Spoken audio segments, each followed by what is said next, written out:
what does this $40 trillion debt mean? ਸਰਕਾਰ ਦੇ ਜਿੰਨੇ ਵੀ ਖਰਚੇ ਨੇ ਇੰਕਲੂਡਿੰਗ ਵਾਰ ਜੋ ਵੀ ਟੋਟਲ ਸਰਕਾਰ ਦੇ ਖਰਚੇ ਨੇ ਉਹਨੂੰ ਚਲਾਉਣ ਲਈ ਪੈਸੇ ਚਾਹੀਦੇ ਹੁੰਦੇ ਨੇ ਔਰ ਹੁੰਦਾ ਕੀ ਹੈ ਕਿ ਜਿਹੜੇ ਪੈਸੇ ਸਰਕਾਰ ਕਲੈਕਟ ਕਰਦੀ ਆ ਉਹ ਕਲੈਕਸ਼ਨ ਜਿਹੜੀ ਆ ਉਨੀ ਨਹੀਂ ਹੁੰਦੀ ਪਈ ਜਿੰਨੇ ਇਸ ਟਾਈਮ ਉਹਨਾਂ ਦੇ ਖਰਚੇ ਨੇ ਤੇ ਉਹਦੇ ਕਰਕੇ ਉਹ ਉਹਨਾਂ ਨੂੰ ਪੈਸਾ ਬੋਰੋ ਕਰਨਾ ਪੈਂਦਾ ਔਰ ਪੈਸਾ ਬੋਰੋ ਕਰਨ ਦੇ ਨਾਲ ਉਹ ਪੈਸੇ ਦੇ ਉੱਤੇ ਜਿਹੜਾ ਬੋਰੋ ਕਰਦੇ ਉੱਤੇ ਇੰਟਰਸਟ ਵੀ ਪੇ ਕਰਨਾ ਪੈਂਦਾ ਔਰ ਉਹ ਜਿਹੜਾ ਪੈਸਾ ਬੋਰੋ ਪਲੱਸ ਇੰਟਰਸਟ ਉਹ ਐਡ ਹੁੰਦਾ ਰਹਿੰਦਾ। ਤੁਸੀਂ ਜੇ ਪਿੱਛੇ ਜਾਓ ਹਿਸਟੋਰੀਕਲੀ ਮਤਲਬ 2 ਸਦੀਆਂ ਲੱਗੀਆਂ ਹਨ ਉਹਦੇ ਚ $2 ਟ੍ਰਿਲੀਅਨ ਇਕੱਠਾ ਹੁੰਦੇ ਆ ਤੇ ਅੱਜ ਦੀ ਡੇਟ ਦੇ ਵਿੱਚ ਇਸ ਟਾਈਮ ਤਕਰੀਬਨ ਜੋ ਸਿਰਫ ਵਿਆਜ ਹੀ ਪੈ ਕੇ ਹਰ 51 ਦਿਨਾਂ ਦੇ ਵਿੱਚ ਜਿਹੜਾ $1 ਟ੍ਰਿਲੀਅਨ ਡੈਟ ਵੱਧ ਜਾਂਦਾ। ਖਰਚੇ ਬਹੁਤ ਜ਼ਿਆਦਾ ਵਧੇ ਹੋਏ ਨੇ ਗਵਰਨਮੈਂਟ ਦੇ। On top of that problem ਇਹ ਆਉਂਦੀ ਪਈ ਕਿ ਖਾਸ ਕਰਕੇ ਜਿਹੜੀ ਵੀ ਰਿਪਬਲਿਕਨ ਗਵਰਨਮੈਂਟ ਆਉਂਦੀ ਹੈ ਸਰਕਾਰ ਆਉਂਦੀ ਹੈ ਜਦੋਂ ਉਹਨਾਂ ਦੀ ਮੈਜੋਰਿਟੀ ਆਉਂਦੀ ਹੈ ਉਹ ਕੋਸ਼ਿਸ਼ ਕਰਦੀ ਹੈ ਕਿ ਜਿਹੜੇ ਟੈਕਸ ਬੈਨੀਫਿਟ ਦਿੱਤੇ ਜਾਣ ਵੱਡੀਆਂ ਕੰਪਨੀਆਂ ਨੂੰ ਵੱਡੇ ਰਿਚ ਲੋਕਾਂ ਨੂੰ ਔਰ ਉਹਦਾ ਜਿਹੜਾ ਇੰਪੈਕਟ ਇਹ ਹੁੰਦਾ ਕਿ ਉਹਦੀ ਜਿਹੜੀ ਕਲੈਕਸ਼ਨ ਹੈ ਗਵਰਨਮੈਂਟ ਦੀ ਕਲੈਕਸ਼ਨ ਉਹ ਘਟ ਜਾਂਦੀ ਹੈ ਪਰ ਖਰਚੇ ਨਹੀਂ ਘਟਦੇ ਉਹਦੇ ਕਰਕੇ ਡੈਟ ਵਧਦਾ ਰਹਿੰਦਾ ਪਿਆ। ਕਿਹੜੀ ਬੈਂਕ ਤੋਂ ਇਹ ਕਰਜ਼ਾ ਲੈਂਦੇ ਆ ਕਿ ਕਿਸੇ ਕੰਟਰੀ ਤੋਂ ਲੈਂਦੇ ਆ ਕਿ ਮਤਲਬ ਚੱਲਦਾ ਕਿੱਦਾਂ ਹੈ ਕੰਮਕਾਜ ਵੀ ਇਸ ਹਿਸਾਬ ਦੇ ਨਾਲ? ਮੈਕਸਿਮਮ ਡੈਟ ਜਿਹੜਾ ਕੈਰੀ ਕੀਤਾ ਜਾਂਦਾ ਉਹ ਆਪਣੇ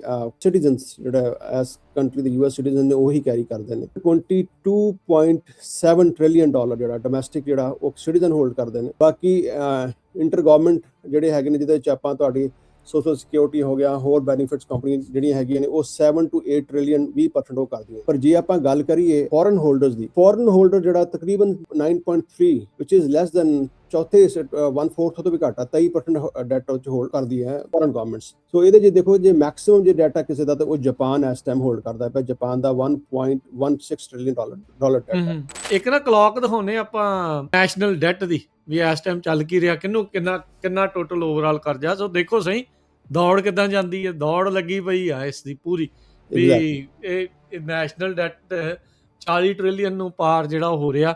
ਕਿੰਨੇ ਕੁ ਦਿਨਾਂ ਦੇ ਵਿੱਚ $1 ਟ੍ਰਿਲੀਅਨ ਕਰਜ਼ਾ US ਦੇ ਉੱਤੇ ਵੱਧ ਜਾਂਦਾ ਹੈ ਜੀ? ਸੋ 51 ਦਿਨਾਂ 51 ਡੇਜ਼ ਦੇ ਵਿੱਚ ਤੁਹਾਡਾ ਜਿਹੜਾ ਟਰਨ ਅਰਾਊਂਡ ਟਾਈਮ ਬਹੁਤ ਤੇਜ਼ ਹੈ ਤਾਂ ਬਹੁਤ ਐਗਜ਼ੈਕਟਲੀ। ਸੋ ਤੁਸੀਂ ਦੇਖ ਲਓ ਕਿ ਪਰ ਸਿਟੀਜ਼ਨ ਜਿਹੜਾ ਹੈਗਾ ਤਕਰੀਬਨ 1,17,000 ਦੇ ਕੋਲ 16,500 ਪਹੁੰਚ ਚੁੱਕਿਆ ਔਰ ਇਹ ਟੋਟਲ ਸਿਟੀਜ਼ਨ ਨੇ ਜਿਹਦੇ ਬੱਚੇ ਵੀ ਹੁੰਦੇ ਨੇ। ਸੋ ਜਿਹੜੇ ਬੱਚੇ ਅੱਜ ਵੀ ਪੈਦਾ ਹੋ ਰਹੇ ਨੇ ਦੇ ਆਰ ਐਕਚੁਅਲੀ ਕਰਜ਼ਈ ਪੈਦਾ ਹੋ ਰਹੇ। Punjabi radio USA Punjabi TV USA ਦੇ ਉੱਤੇ ਆਪ ਸਭ ਨੂੰ ਜੀ ਆਇਆਂ ਨੂੰ ਸਤਿ ਸ੍ਰੀ ਅਕਾਲ। ਪ੍ਰੋਗਰਾਮ US ਦੀ ਇਕਨੋਮੀ ਨੂੰ ਲੈ ਕੇ ਉਸ ਦੀ ਰਿਪੋਰਟ ਲੈ ਕੇ ਹਾਜ਼ਰ ਹੋ ਚੁੱਕੇ ਆ ਜੁੜ ਚੁੱਕੇ ਆ ਮੇਰੇ ਨਾਲ ਨਿਰਮਲ ਸਿੰਘ ਮਾਨ ਜੀ। ਨਿਰਮਲ ਮਾਨ ਜੀ ਆਇਆਂ ਨੂੰ ਸਵਾਗਤ ਹੈ ਜੀ। ਸਤਿ ਸ੍ਰੀ ਅਕਾਲ। Thank you very much Rajkaran. ਸਤਿ ਸ੍ਰੀ ਅਕਾਲ ਔਰ ਥੈਂਕਸ ਫॉर ਹੈਵਿੰਗ ਮੀ ਔਰ ਬਾਕੀ ਵੇਖਣ ਸੁਣਨ ਵਾਲੇ ਸਾਰਿਆਂ ਨੂੰ ਮੇਰੀ ਪਿਆਰ ਭਰੀ ਸਤਿ ਸ੍ਰੀ ਅਕਾਲ ਜੀ। US ਦੀ ਇਕਨੋਮੀ ਕਿਹੜੇ ਪਾਸੇ ਨੂੰ ਜਾ ਰਹੀ ਆ ਕਿਹੜੀਆਂ ਗੱਲਾਂ ਦੇ ਉੱਤੇ ਨਜ਼ਰ ਜਿਹੜੀ ਸਭ ਦੀ ਹੋਣੀ ਚਾਹੀਦੀ ਆ ਤੇ ਕਿਹੜੀਆਂ ਖਬਰਾਂ ਇਸ ਇਕਨੋਮੀ ਨੂੰ ਅੱਗੇ ਪਿੱਛੇ ਲੈ ਕੇ ਜਾ ਰਹੀਆਂ ਉਸ ਦਾ ਓਵਰਆਲ ਇੱਕ ਬਰਡ ਆਈ ਵਿਊ ਦੇਣ ਦੀ ਤੁਹਾਨੂੰ ਕੋਸ਼ਿਸ਼ ਹੁੰਦੀ ਆ ਅੱਜ ਦੇ ਇਸ ਪ੍ਰੋਗਰਾਮ ਦੇ ਵਿੱਚ। ਇਸ ਵੀਕਲੀ ਪ੍ਰੋਗਰਾਮ ਦੇ ਵਿੱਚ US ਦੀ ਇਕਨੋਮੀ ਦੀ ਵੀਕਲੀ ਰਿਪੋਰਟ ਆਪਾਂ ਕਹਿ ਸਕਦੇ ਵੀ ਇਸ ਦੇ ਵਿੱਚ ਆਪਾਂ ਗੱਲਬਾਤ ਕਰਦੇ ਹਾਂ। ਫਾਈਨੈਂਸ ਦੇ ਖੇਤਰ ਦੇ ਵਿੱਚ ਨਿਰਮਲ ਮਾਨ ਜੀ ਉਹਨਾਂ ਨੂੰ ਕੰਮ ਕਰਦੇ ਹੋਏ ਇਕਨੋਮੀ ਦੇ ਨਾਲ ਸੰਬੰਧਿਤ ਕੰਮਕਾਜ ਕਰਦੇ ਹੋਏ ਤਕਰੀਬਨ 2 ਦਹਾਕੇ ਤੋਂ ਵੱਧ ਦਾ ਉਹਨਾਂ ਨੂੰ ਤਜਰਬਾ ਹੈਗਾ ਆ। ਸੋ ਆਪਾਂ ਨੂੰ ਇਹ ਸਾਰੀਆਂ ਚੀਜ਼ਾਂ ਇਸ ਦੀਆਂ ਬਰੀਕੀਆਂ ਸਮਝਾਉਣ ਦੀ ਕੋਸ਼ਿਸ਼ ਕਰਦੇ ਆ। ਜਿਹੜੀ ਵੱਡੀ ਖਬਰ ਹੁੰਦੀ ਆ ਉਹਦੇ ਪਿੱਛੇ ਬਰੀਕੀ ਕੀ ਆ ਉਹ ਆਪਣੇ ਨਾਲ ਜਾਣਕਾਰੀ ਜਿਹੜੀ ਸਾਂਝੀ ਕਰਦੇ ਆ। ਪਿਛਲੀ ਵਾਰ ਜਦ ਨਿਰਮਲ ਮਾਨ ਜੀ ਆਪਣੇ ਨਾਲ ਜੁੜੇ ਸੀ ਤਾਂ US ਡੈਟ $40 ਟ੍ਰਿਲੀਅਨ ਨੂੰ ਪਾਰ ਕਰ ਗਿਆ ਸੀ। ਉਦੋਂ ਆਪਾਂ ਪੁੱਛਿਆ ਸੀ ਇਹਨਾਂ ਨੂੰ ਵੀ ਭਾਈ ਇਹ ਡੈਟ ਹੈ ਕਿਹਨੂੰ ਦੇਣਾ ਆ ਕੌਣ ਕਿੰਨਾ ਉਹ ਕਰਦਾ ਇਹਦਾ ਮਤਲਬ ਕੀ ਆ। ਅਮਰੀਕਾ ਕਿਤੋਂ ਕਰਜ਼ਾ ਲਈ ਜਾਂਦਾ ਜਦ ਕਿ ਆਪਾਂ ਸਾਰੇ ਓਵਰਆਲ ਵੀ ਅਮਰੀਕਾ ਤੋਂ ਕਰਜ਼ਾ ਲਈ ਜਾਂਦੇ ਆ ਤੇ ਅਮਰੀਕਾ ਵੀ ਕਿਸੇ ਤੋਂ ਕਰਜ਼ਾ ਲੈ ਰਿਹਾ। ਸੋ ਇਹਦਾ ਮਤਲਬ ਕੀ ਆ। ਸੋ ਨੈਸ਼ਨਲ ਡੈਟ ਦਾ ਮਤਲਬ ਸਮਝਾਇਆ ਨਿਰਮਲ ਮਾਨ ਜੀ। what does this $40 trillion debt means? So ਰਾਜਕਰਨ ਜਿਹੜਾ ਡੈਟ ਹੈ ਕਰਜ਼ਾ ਜਿਹੜਾ ਮਤਲਬ ਕੀ ਜਿਹੜੇ ਗਵਰਨਮੈਂਟ ਦੇ ਜਿਹੜੇ ਖਰਚੇ ਨੇ ਚਾਹੇ ਉਹ ਤੁਹਾਡੇ ਸੋਸ਼ਲ ਸਿਕਿਉਰਿਟੀ ਦੇ ਨੇ ਬੈਨੀਫਿਟਸ ਨੇ ਚਾਹੇ ਮੈਡੀਕੇਅਰ ਹੈ ਚਾਹੇ ਤੁਹਾਡੇ ਬਾਕੀ ਜਾਂ ਬੈਨੀਫਿਟਸ ਰਨ ਕਰਦੇ ਨੇ ਜਾਂ ਸਰਕਾਰ ਦੇ ਜਿੰਨੇ ਵੀ ਖਰਚੇ ਨੇ ਇੰਕਲੂਡਿੰਗ ਵਾਰ ਜੋ ਵੀ ਟੋਟਲ ਸਰਕਾਰ ਦੇ ਖਰਚੇ ਨੇ ਉਹਨੂੰ ਚਲਾਉਣ ਲਈ ਪੈਸੇ ਚਾਹੀਦੇ ਹੁੰਦੇ ਨੇ। ਔਰ ਹੁੰਦਾ ਕੀ ਹੈ ਕਿ ਜਿਹੜੇ ਪੈਸੇ ਸਰਕਾਰ ਕਲੈਕਟ ਕਰਦੀ ਆ ਉਹ ਕਲੈਕਸ਼ਨ ਜਿਹੜੀ ਆ ਉਨੀ ਨਹੀਂ ਹੁੰਦੀ ਪਈ ਜਿੰਨੇ ਇਸ ਟਾਈਮ ਉਹਨਾਂ ਦੇ ਖਰਚੇ ਨੇ। ਸੋ ਉਹਦੇ ਕਰਕੇ ਉਹ ਉਹਨਾਂ ਨੂੰ ਪੈਸਾ ਬੋਰੋ ਕਰਨਾ ਪੈਂਦਾ ਔਰ ਪੈਸਾ ਬੋਰੋ ਕਰਨ ਦੇ ਨਾਲ ਉਹ ਪੈਸੇ ਦੇ ਉੱਤੇ ਜਿਹੜਾ ਬੋਰੋ ਕਰਦੇ ਉੱਤੇ ਇੰਟਰਸਟ ਵੀ ਪੇ ਕਰਨਾ ਪੈਂਦਾ ਔਰ ਉਹ ਜਿਹੜਾ ਪੈਸਾ ਬੋਰੋ ਪਲੱਸ ਇੰਟਰਸਟ ਉਹ ਐਡ ਹੁੰਦਾ ਰਹਿੰਦਾ। ਸੋ ਜੇ ਆਪਾਂ ਗੱਲ ਕਰੀਏ ਤਾਂ ਕੰਸਿਸਟੈਂਟਲੀ ਜਿਹੜਾ ਡੈਟ ਹੈ ਇਹ ਵੱਧਦਾ ਪਿਆ। ਜਿਹੜਾ ਲਾਸਟ ਟਾਈਮ ਇਹ ਡੈਟ ਨਹੀਂ ਸੀ ਜਾਂ ਨੈਗੇਟਿਵ ਸੀ ਜਾਂ ਬੈਲੈਂਸ ਬਜਟ ਆਇਆ ਸੀ ਉਹ ਪ੍ਰੈਜ਼ੀਡੈਂਟ ਕਲਿੰਟਨ ਟਾਈਮ ਤੇ ਆਇਆ ਸੀ।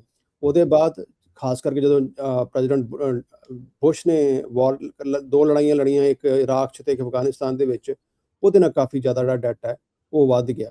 ਉਹਦੇ ਬਾਅਦ ਪ੍ਰੈਜ਼ੀਡੈਂਟ ਓਬਾਮਾ ਨੇ ਕਾਫੀ ਉਹਨੂੰ ਕੰਟਰੋਲ ਕਰਨ ਦੀ ਕੋਸ਼ਿਸ਼ ਕੀਤੀ, ਕਾਫੀ ਫਰਕ ਵੀ ਪਿਆ ਕਿਉਂਕਿ ਰਿਸੈਸ਼ਨ ਦੇ ਵਿੱਚੋਂ ਇਕਨੋਮੀ ਕੱਢੀ ਸੀ। ਪਰ ਉਹਦੇ ਬਾਅਦ ਇਹ ਡੈਟ ਵੱਧਦਾ ਤੁਸੀਂ ਜੇ ਪਿੱਛੇ ਜਾਓ ਹਿਸਟੋਰੀਕਲੀ, ਮਤਲਬ 2 ਸਦੀਆਂ ਲੱਗੀਆਂ ਹਨ ਉਹਦੇ 'ਚ $2 ਟ੍ਰਿਲੀਅਨ ਇਕੱਠਾ ਹੁੰਦੇ ਆ, ਤੇ ਅੱਜ ਦੀ ਡੇਟ ਦੇ ਵਿੱਚ ਇਸ ਟਾਈਮ ਤਕਰੀਬਨ ਜੋ ਸਿਰਫ ਵਿਆਜ ਹੀ ਪੈ ਕੇ ਹਰ 51 ਦਿਨਾਂ ਦੇ ਵਿੱਚ ਜਿਹੜਾ $1 ਟ੍ਰਿਲੀਅਨ ਡੈਟ ਵੱਧ ਜਾਂਦਾ। ਸੋ ਖਰਚੇ ਬਹੁਤ ਜ਼ਿਆਦਾ ਵਧੇ ਹੋਏ ਨੇ ਗਵਰਨਮੈਂਟ ਦੇ। On top of that problem ਇਹ ਆਉਂਦੀ ਪਈ ਕਿ ਖਾਸ ਕਰਕੇ ਜਿਹੜੀ ਵੀ ਰਿਪਬਲਿਕਨ ਗਵਰਨਮੈਂਟ ਆਉਂਦੀ ਹੈ, ਸਰਕਾਰ ਆਉਂਦੀ ਹੈ, ਜਦੋਂ ਉਹਨਾਂ ਦੀ ਮੈਜੋਰਿਟੀ ਆਉਂਦੀ ਹੈ, ਉਹ ਕੋਸ਼ਿਸ਼ ਕਰਦੀ ਹੈ ਕਿ ਜਿਹੜੇ ਟੈਕਸ ਬੈਨੀਫਿਟ ਦਿੱਤੇ ਜਾਣ ਵੱਡੀਆਂ ਕੰਪਨੀਆਂ ਨੂੰ, ਵੱਡੇ ਰਿਚ ਲੋਕਾਂ ਨੂੰ। ਔਰ ਉਹਦਾ ਜਿਹੜਾ ਇੰਪੈਕਟ ਇਹ ਹੁੰਦਾ ਕਿ ਉਹਦੀ ਜਿਹੜੀ ਕਲੈਕਸ਼ਨ ਹੈ, ਗਵਰਨਮੈਂਟ ਦੀ ਕਲੈਕਸ਼ਨ ਉਹ ਘਟ ਜਾਂਦੀ ਹੈ, ਪਰ ਖਰਚੇ ਨਹੀਂ ਘਟਦੇ। ਸੋ ਉਹਦੇ ਕਰਕੇ ਡੈਟ ਵੱਧਦਾ ਰਹਿੰਦਾ ਪਿਆ। ਔਰ ਹੁਣ ਜਿਹੜਾ ਇਸ ਟਾਈਮ ਖਾਸ ਕਰਕੇ ਹਾਲਾਤ ਚੱਲਦੇ ਪਏ ਨੇ ਕਿ ਜਿਹੜਾ ਪੈਸਾ ਬੋਰੋ ਕੀਤਾ ਹੋਇਆ ਗਵਰਨਮੈਂਟ ਨੇ, ਉਹਦੇ ਉੱਤੇ ਗਵਰਨਮੈਂਟ ਨੂੰ ਹੋਰ ਇੰਟਰਸਟ ਜ਼ਿਆਦਾ ਦੇਣਾ ਪੈ ਰਿਹਾ, ਕਿਉਂਕਿ ਓਵਰਆਲ ਜਿਹੜਾ ਇੰਟਰਸਟ ਰੇਟ ਹੈ ਉਹ ਜ਼ਿਆਦਾ। ਸੋ ਕਈ ਵਾਰ ਤੁਸੀਂ ਸੁਣਿਆ ਹੁੰਦਾ ਕਿ ਕੋਸ਼ਿਸ਼ ਕਰਦੇ ਪ੍ਰੈਜ਼ੀਡੈਂਟ ਟਰੰਪ ਕਿ ਹਾਂਜੀ ਇੰਟਰਸਟ ਰੇਟ ਘਟਾ ਦਿਓ, ਉਹਨਾਂ ਦੇ ਰਗਾਂ ਜੰਗੂੜ ਦਿਓ ਕਿ ਫੋਰਸਫੁਲੀ ਇੰਟਰਸਟ ਰੇਟ ਘਟਾਉਣ, ਕਿ ਉਹਦੇ ਨਾਲ ਕੋਸ਼ਿਸ਼ ਹੈ ਕਿ ਜਿੰਨਾ ਇੰਟਰਸਟ ਰੇਟ ਘੱਟ ਹੋਏਗਾ ਉਹਨਾਂ ਜਿਹੜਾ ਵਿਆਜ ਹੈ, ਜਿਹੜਾ ਪੈਸਾ ਉਹ ਕਰਦੀ ਗਵਰਨਮੈਂਟ, ਉਹ 'ਤੇ ਘੱਟ ਦੇਣਾ ਪਏਗਾ, ਤੇ ਘੱਟੋ ਘੱਟ ਜਿਹੜਾ ਜਿਹੜੀ ਜਿੰਨੀ ਛਾਲਾ ਮਾਰ ਕੇ ਵਿਆਜ ਵੱਧਦਾ ਪਿਆ ਡੈਟ, ਉਹ ਵੀ ਘੱਟ ਵਧੇਗਾ। ਜੀ। ਇਹ ਹੁਣ ਜਿੱਦਾਂ $40 ਟ੍ਰਿਲੀਅਨ ਆ ਵੱਖ-ਵੱਖ ਕੰਮਾਂ ਕਾਜਾਂ ਦੇ ਲਈ, ਜਦੋਂ ਤੁਸੀਂ ਦੱਸਦੇ ਆ ਵੀ ਇਹ ਕਰਜ਼ਾ ਜਿਹੜਾ ਉਹ ਹੈਗਾ, ਇਹ ਕਰਜ਼ਾ ਲੈਂਦੇ ਕਿਹਦੇ ਤੋਂ ਆ? ਕਿਹੜੀ ਬੈਂਕ ਤੋਂ ਇਹ ਕਰਜ਼ਾ ਲੈਂਦੇ ਆ? ਕਿ ਕਿਸੇ ਕੰਟਰੀ ਤੋਂ ਲੈਂਦੇ ਆ, ਕਿ ਮਤਲਬ ਚੱਲਦਾ ਕਿੱਦਾਂ ਹੈ ਕੰਮਕਾਜ ਵੀ ਇਸ ਹਿਸਾਬ ਦੇ ਨਾਲ?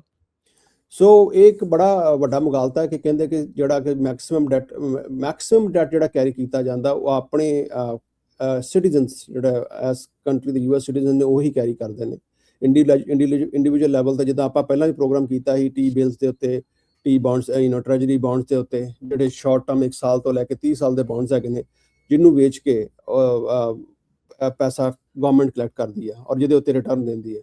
ਔਰ ਜਦੋਂ ਗਵਰਨਮੈਂਟ ਸੋਲਿਡ ਹੁੰਦੀ ਹੈ, ਜਦੋਂ ਇਕਨੋਮੀ ਸੋਲਿਡ ਹੁੰਦੀ ਹੈ, ਇਹਦੇ ਉੱਤੇ ਰਿਟਰਨ ਚੰਗੇ ਮਿਲਦੇ ਨੇ।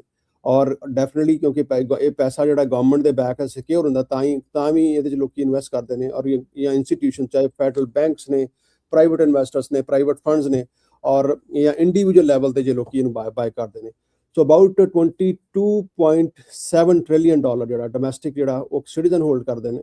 ਬਾਕੀ ਇੰਟਰ ਗਵਰਨਮੈਂਟ ਜਿਹੜੇ ਹੈਗੇ ਨੇ, ਜਿਹਦੇ ਵਿੱਚ ਆਪਾਂ ਤੁਹਾਡੀ ਸੋਸ਼ਲ ਸਿਕਿਉਰਿਟੀ ਹੋ ਗਿਆ, ਹੋਰ ਬੈਨੀਫਿਟਸ ਕੰਪਨੀ ਜਿਹੜੀਆਂ ਹੈਗੀਆਂ ਨੇ, ਉਹ 7 to 8 ਟ੍ਰਿਲੀਅਨ 20% ਉਹ ਕਰਦੀਆਂ ਨੇ।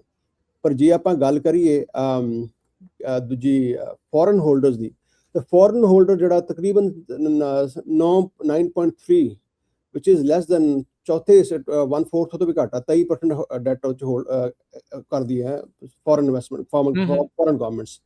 ਸੋ ਮੈਕਸਿਮਮ ਜੇ ਆਪਾਂ ਗੱਲ ਕੀਤੀ ਜਾਈਏ, ਇੱਕ ਮੈਂ ਤੁਹਾਡੇ ਨਾਲ ਚਾਰਟ ਸ਼ੇਅਰ ਕੀਤਾ, ਜੇ ਉਹਨੂੰ ਤੁਸੀਂ ਸ਼ੇਅਰ ਕਰੋ। ਹਾਂਜੀ ਬਿਲਕੁਲ, ਥੈਂਕ ਯੂ।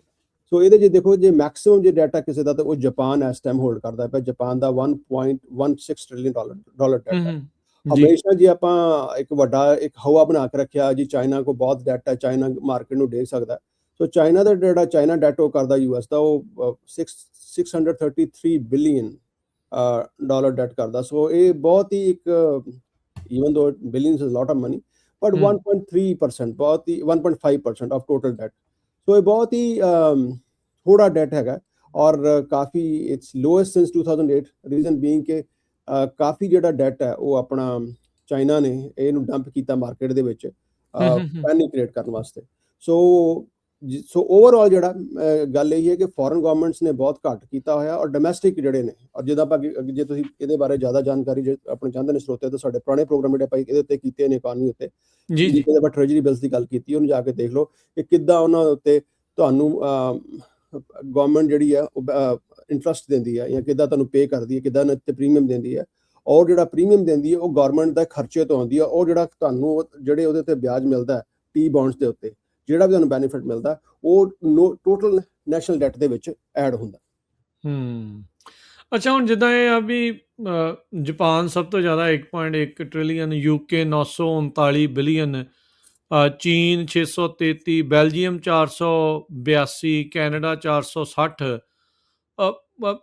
ਜਿਹੜੇ ਅਨਨੋਇੰਗ ਜੇ ਮੁਲਕ ਆ, ਉਹ ਵੀ ਇੰਨਾ ਉਹਨਾਂ ਨੂੰ ਆਪਾਂ ਇੰਨਾ ਕਰਜ਼ਾ ਜਿਹੜਾ ਉਹ ਕਰ ਰਹੇ ਹੈਗੇ ਆ ਵੀ ਕਿੱਦਾਂ ਮਤਲਬ ਹੁੰਦਾ ਵੀ ਆਪਾਂ ਉਹਨਾਂ ਦੇ ਬੌਂਡ ਖਰੀਦਦੇ ਆ, ਕੀ ਅਮਰੀਕਾ ਦੀ ਟ੍ਰੈਜਰੀ ਉਹ ਇਹਨਾਂ ਦੇ ਬੌਂਡ ਖਰੀਦਦੀ ਹੈ ਤਾਂ ਉਹ ਕਰਜ਼ਾ ਹੈਗਾ? ਮਤਲਬ ਕਿੱਦਾਂ ਕੰਮ ਕਿੱਦਾਂ ਚੱਲਦਾ ਹੈ? ਕਿੱਥੋਂ ਲੈਂਦੇ ਉਲਟਾ ਇਹ ਪੈਸੇ ਉਹਨਾਂ ਤੋਂ? ਉਲਟਾ ਉਹ ਸਾਡੇ ਬੌਂਡ ਖਰੀਦਦੇ ਨੇ, ਉਹ ਅੱਛਾ, ਜਿਹੜੀ ਇਹਦਾ ਕੰਪਨੀ। ਮਤਲਬ ਉਹ ਬੌਂਡ ਖਰੀਦਦੇ ਆ ਤੇ ਅਸੀਂ ਉਹਨਾਂ ਦੇ ਕਰਜ਼ਾਈ ਆ। ਐਗਜ਼ੈਕਟਲੀ, ਉਹ ਬੌਂਡ ਖਰੀਦਦੇ ਨੇ, ਔਰ ਉਸ ਬੌਂਡ ਦੇ ਉੱਤੇ ਜਿਹੜਾ ਸਾਨੂੰ ਵਿਆਜ ਪੇ ਕਰਨਾ ਪੈਂਦਾ, ਜੋ ਵੀ ਉੱਤੇ ਆਪਾਂ ਇੰਟਰਸਟ ਪੇ ਕਰਦੇ ਹਾਂ, ਉਹ ਇੰਟਰਸਟ ਐਡ ਅਪ ਹੁੰਦਾ ਰਹਿੰਦਾ। ਸੋ ਉਹ ਲੋਕੀ ਔਰ ਕਈ ਗਵਰਨਮੈਂਟਸ ਯੂਐਸ ਟ੍ਰੈਜਰੀ 'ਚ ਇਨਵੈਸਟ ਤਾਂ ਕਰਦੀ ਹੈ ਕਿਉਂਕਿ it is one of the safest currency ਔਰ ਪਬਲਿਕਲੀ ਟ੍ਰੇਡਡ ਕਰੰਸੀ ਹੈਗੀ ਹੈ। ਜਿੱਦਾਂ ਮੰਨ ਲਓ ਕਿ ਚਾਈਨਾ ਜਿਹੜੀ ਆ, ਉਹਨਾਂ ਦੀ ਕਰੰਸੀ ਕਲੋਜ਼ਡ ਹੈ, ਉਹ ਬਾਹਰ ਟ੍ਰੇਡ ਨਹੀਂ ਕਰਦੇ। ਔਰ ਹਾਂ, ਹਾਂ। ਬਿਕੋਜ਼ ਯੂਐਸ ਜਿਹੜੀ ਕਰੰਸੀ ਹੈ, it's backed by petrodollars, ਔਰ ਓਵਰਆਲ ਜਿਹੜੀ ਹੈ ਯੂਨੀਵਰਸਲ ਅਸੈਪਟਡ ਕਰੰਸੀ ਹੈ। ਸੋ ਮੋਸਟਲੀ ਜਿਹੜੇ ਕੰਟਰੀਆਂ ਨੇ ਇਹਦੇ 'ਚ ਆਪਣਾ ਪੈਸਾ ਆਪਣਾ, ਔਰ ਉਹ ਵੀ ਕੰਟਰੀਜ਼ ਨੇ, ਉਹ ਵੀ ਆਪਣੇ ਲੋਕਾਂ ਦਾ ਜਿਹੜਾ ਪੈਸਾ ਇਹ 'ਚ ਇਨਵੈਸਟ ਕਰਦੇ ਨੇ। ਇਹ ਤਾਂ ਵੱਡੀਆਂ 4-5 ਕੰਟਰੀਆਂ ਜਿਨ੍ਹਾਂ ਦੀ ਗੱਲ ਕੀਤੀਆਂ ਨੇ। ਹੂੰ, ਹੂੰ, ਹੂੰ। ਛੋਟੀਆਂ ਕੰਟਰੀਆਂ ਵੀ, ਆਲ ਦਾ ਵੇ ਇੰਡੀਆ ਵਰਗੀਆਂ ਕੰਟਰੀਆਂ ਵੀ, ਉਹ ਆਪਣਾ ਜਿਹੜਾ ਪੋਰਟਫੋਲੀਓ ਡਿਵਰਸੀਫਾਈ ਕਰਨ ਵਾਸਤੇ ਅਮਰੀਕਾ ਦੇ ਬੌਂਡ ਖਰੀਦਦੀਆਂ। ਅਮਰੀਕਨ ਬੌਂਡ ਖਰੀਦਦੇ ਨੇ, ਔਰ ਉਹਦੇ ਉੱਤੇ ਜਿੱਦਾਂ ਹੁਣ ਇਸ ਟਾਈਮ ਯੂਐਸ ਟ੍ਰੈਜਰੀ ਦੇ ਬੌਂਡ ਦੀ ਯੀਲਡ ਹੀ ਬਹੁਤ ਵਧੀਆ, ਆਲਮੋਸਟ 5% ਤੱਕ ਪਹੁੰਚੀ ਪਈ ਆ। ਇਹਦਾ ਮਤਲਬ ਵੀ ਹੋਰ ਮੁਲਕ ਹੋਰ ਜ਼ਿਆਦਾ ਖਰੀਦਦੇ ਹੋਣਗੇ ਜਾਂ ਦੂਜੇ ਲੋਕ ਵੀ ਖਰੀਦ ਰਹੇ ਹੋਣਗੇ? ਇਹਦੇ 'ਚ ਮਲਟੀਪਲ ਫੈਕਟਰਸ ਹੁੰਦੇ ਨੇ। ਇੱਕ ਤਾਂ ਪੋਜ਼ਿਟਿਵ ਫੈਕਟਰ ਇਹੀ ਹੈਗਾ, ਔਰ ਬਾਕੀ ਜਿਹੜਾ ਇੱਕ ਫੇਅਰ ਫੈਕਟਰ ਹੁੰਦਾ ਕਿਸੇ ਵੀ ਸਰਕਾਰ ਦਾ, ਕਿ ਹਾਂ ਵੀ ਜਿਹੜੀ ਗਵਰਨਮੈਂਟ ਦੇ ਉੱਤੇ ਪੈਸੇ ਆਪਾਂ ਇਨਵੈਸਟ ਕਰਦੇ ਹਾਂ, ਗਵਰਨਮੈਂਟ ਉਹ ਪੈਸਾ ਸਟੇਬਲ ਵੀ ਰਹੇ। ਜੇ ਆਪਾਂ ਗੱਲ ਕਰੀਏ ਕਿ ਬੈਕ ਇਨ ਅਰਲੀ 90s ਦੇ ਵਿੱਚ, ਜਦੋਂ USSR ਤੇ ਖਾਸ ਕਰਕੇ ਰਸ਼ੀਆ ਦੀ ਮਾਰਕੀਟ ਕੋਲੈਪਸ ਕੀਤੀ ਸੀ, ਰੱਬ ਨਾ ਕਰੇ ਕਿਤੇ ਕੋਈ ਐਸੀ ਗਵਰਨਮੈਂਟ ਦੇ ਤੁਸੀਂ ਬੌਂਡਸ ਖਰੀਦ ਲਓ ਔਰ ਉਹ ਇਕਨੋਮੀ ਕ੍ਰੈਸ਼ ਕਰ ਜੇ ਔਰ ਲੋਕਾਂ ਦੇ ਪੈਸੇ ਨਾ ਪੇ ਕਰਨ, ਤੇ ਤੁਹਾਡੇ ਪੈਸੇ ਡੁੱਬ ਵੀ ਸਕਦੇ ਨੇ। So but on that note, America ਜਿਹੜੇ ਬੌਂਡਸ ਨੇ, they are the most secure bonds. So ਉਹਦੇ ਵਿੱਚ ਜਿਹੜੇ ਉਹਨਾਂ ਨੂੰ ਇਹੀ ਐਕਸਪੈਕਟ ਕਰਦੇ ਨੇ ਕਿ ਜਿੰਨੇ ਔਰ ਇਸ ਟਾਈਮ ਬਾਕੀ ਓਵਰਆਲ ਜਿਹੜੀ ਮਾਰਕੀਟ ਦੇ ਵੋਲਟਿਲਿਟੀ ਬਣੀ ਹੋਈ ਹੈ, ਈਵਨ ਦੋ ਸਟਾਕ ਮਾਰਕੀਟ ਬੜੀ ਇੱਕ ਦਿਨ ਥੱਲੇ ਹੁੰਦੀ ਹੈ, ਅਗਲੇ ਦਿਨ ਉੱਤੇ ਹੋ ਜਾਂਦੀ ਹੈ, ਪਰ ਉਹਦੇ ਜਿਹੜੀ ਜਿੰਨੀ ਜ਼ਿਆਦੀ ਮਾਰਕੀਟ ਦੇ ਵਿੱਚ ਰਿਟਰਨ ਹੁੰਦੇ ਨੇ, ਉਹਨਾਂ ਰਿਸਕ ਵੀ ਜ਼ਿਆਦਾ ਹੁੰਦਾ।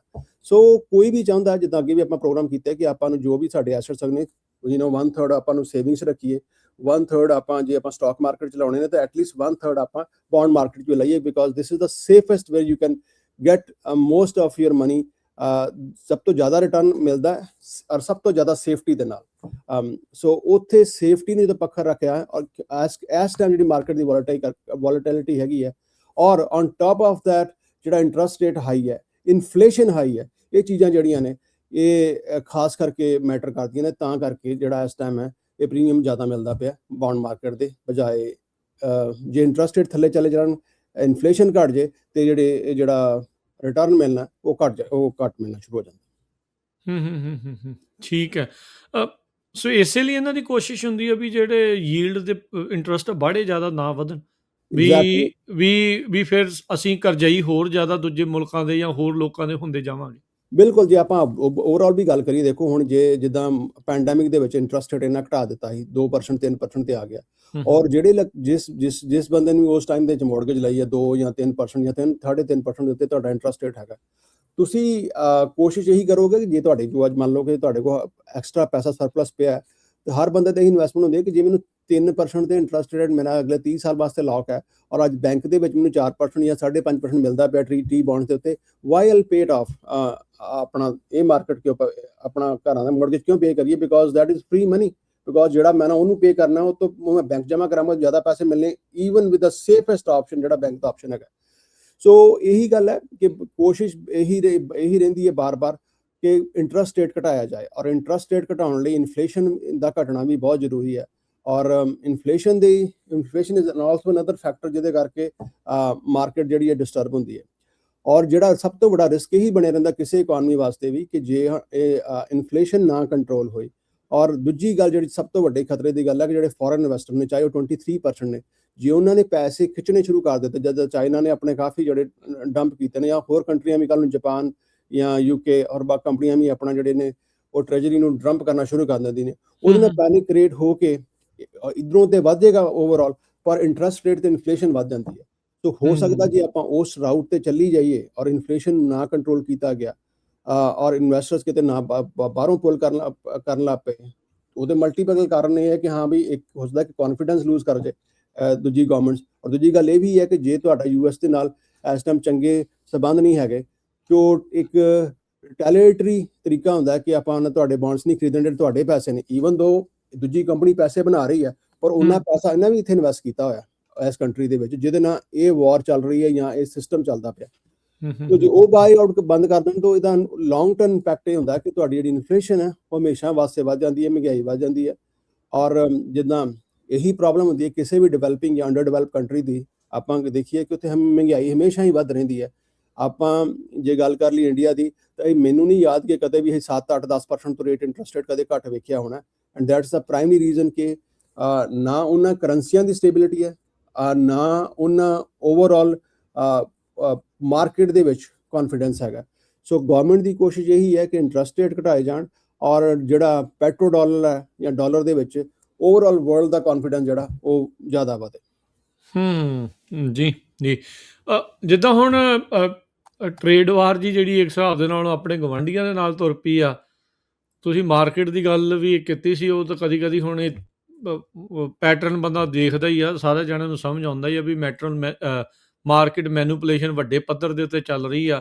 ਕਦੀ ਇਰਾਨ ਵਾਰ ਦੇ ਨਾਂ ਦੇ ਉੱਤੇ ਡੀਲ ਹੋ ਗਈ, ਡੀਲ ਟੁੱਟ ਗਈ, ਇੱਦਾਂ ਹੀ ਹੁਣ ਕੈਨੇਡਾ ਵਾਲੀ ਡੀਲ ਹੋ ਚੱਲੀ ਆ ਜੀ, ਡੀਲ ਟੁੱਟ ਗਈ ਆ ਜੀ। ਹੁਣ ਇਹ ਸਾਰਾ ਕੁਛ ਜਿਹੜਾ ਉਹ ਇਹ ਚੱਲ ਰਿਹਾ ਆ, ਆਮ ਲੋਕਾਂ ਨੂੰ ਕਦੀ ਇਹ ਚੀਜ਼ ਕੋਈ ਸਮਝ ਆ ਸਕੂਗੀ ਇਹ ਕੀ ਜਿਹੜਾ ਉਹ ਹੋ ਰਿਹਾ ਆ?